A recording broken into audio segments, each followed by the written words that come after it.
Hi, this is John.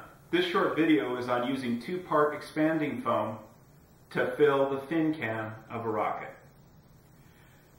Now what's important here is that you use two-part foam. This will not work with the one-part foam that comes in squeeze tubes. It must be two-part foam that can work without air to cure. This comes from Tap Plastics, but any foam that can be used in a confined space that does not require air to cure will work. Now, why would you want to use two-part foam? What you can do with two-part foam is fill a volume that's not otherwise used for recovery or electronics and make sure that it locks all the parts together. The foam not only fills the space and provides mechanical stability to fins inside, it actually is extremely adhesive and will act as an additional bond to the interior fillets that we have on our fins. In this rocket, the area of the fin can extends from the tip of the forward fins to near the end. We can fill this whole volume with two-part expanding foam, making a solid fin can, helping to lock these fins stable and absorb any impact of landing. The main thing about expanding foam is that once you mix it, you have an extremely short time to work. So you want to make sure you're ready to go and that you can do things flawlessly the first time. So make sure that your fin can is all bonded together the way you want. The epoxy is cured. Make sure there are no holes anywhere because you don't want the foam to steep out. And your aft centering ring should still be loose but be ready to be installed. I like to make sure that I know exactly where the centering ring is going to go. If it doesn't butt up against the rear fins, then I'll use a collar that it can butt up against so that I can make sure the installation will be smooth and it'll go exactly where I want it to go when I put everything together. And this really is the trick. This foam is extremely sticky, so make sure you mask off any areas you don't want it on, because once it gets on something, it's not coming off. And of course, since you have little working time, make sure that everything is 100% ready to go before you mix the foam.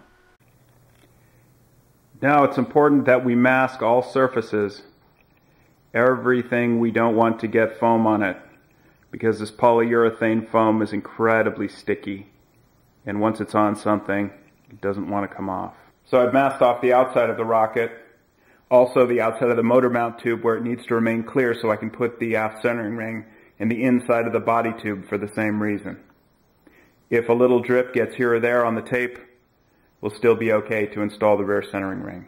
Now for measuring, we measure each part into a separate cup and only mix them in a larger container.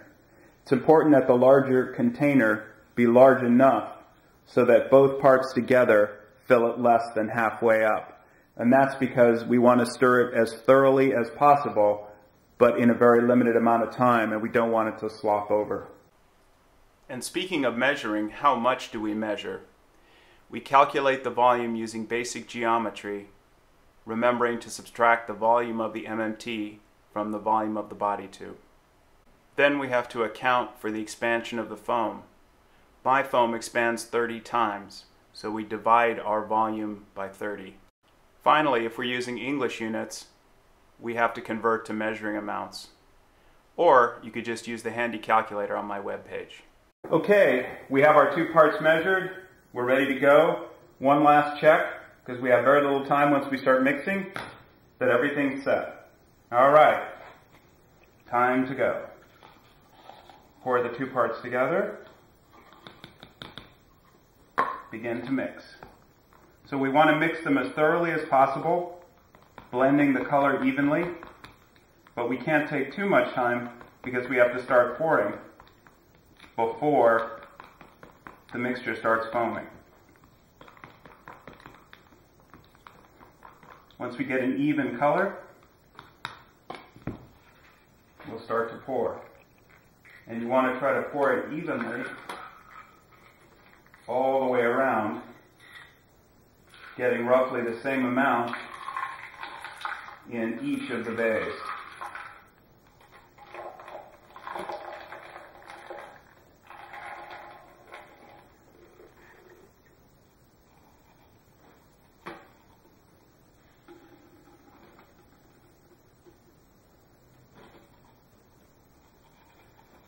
Once you've got it poured, take the tape off that protects the surfaces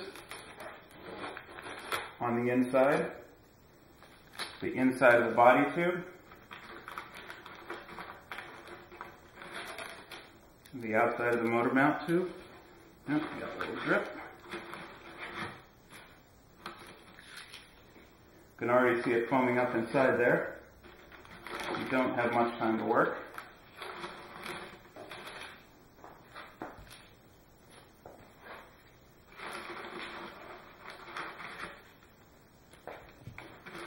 And we put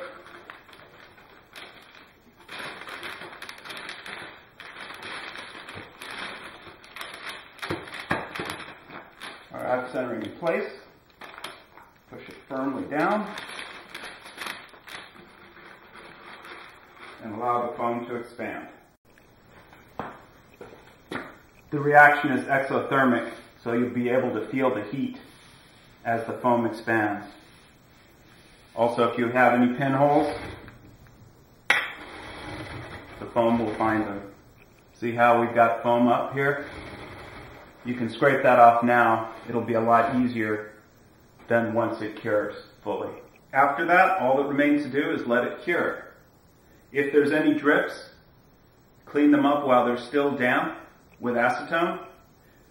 If you let them harden, then you'll have to scrape them off with a knife or sand them down.